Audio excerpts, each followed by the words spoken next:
Ikaduhang adlaw sa pagapud-apod sa cash aid alang sa mga SAP beneficiaries, mas gidagsa sa mga tao sa barangay Dumlog, Dakbayan sa Talisay. Apan ang mga galinya nakalimot pagtuman sa social distancing. Si Lian Singkulan sa report. Wa na panumbalinga sa uban ang kainit sa adlaw, makalinya lang og makuha ang 6,000 pesos nga ayuda sa Social Amelioration Program. Sa Barangay Dumlog, daghang mga tawo ang galinya sa ikaduhang adlaw sa pag-apod-apod sa SAP. Apan gawa sa gym, nakalimtan sa mga tawo ang pagtuman sa social distancing. Hinuon sa matag karon og unya, gibadlong man sila sa kapulisan ug sa taga-barangay ug ang mga lingkuranan lagi usab og distansya.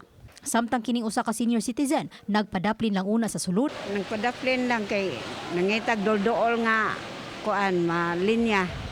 Kining usa ka mabdos, nakahilak usab sa gibating kakapoy. Tawagan na ako pero wala man. Gamito naman ako simsimanan ng mga anak. Ang ako kakanan, kapoy na ko sa kalakaw. Kay buntis mga anak na ko simsimanan. Ngora ko kay kapoy kayo. Huwag ko nakuha nga. Ako lang dyan kapoy, yan lang dyan kalakaw ba? Ora jud na.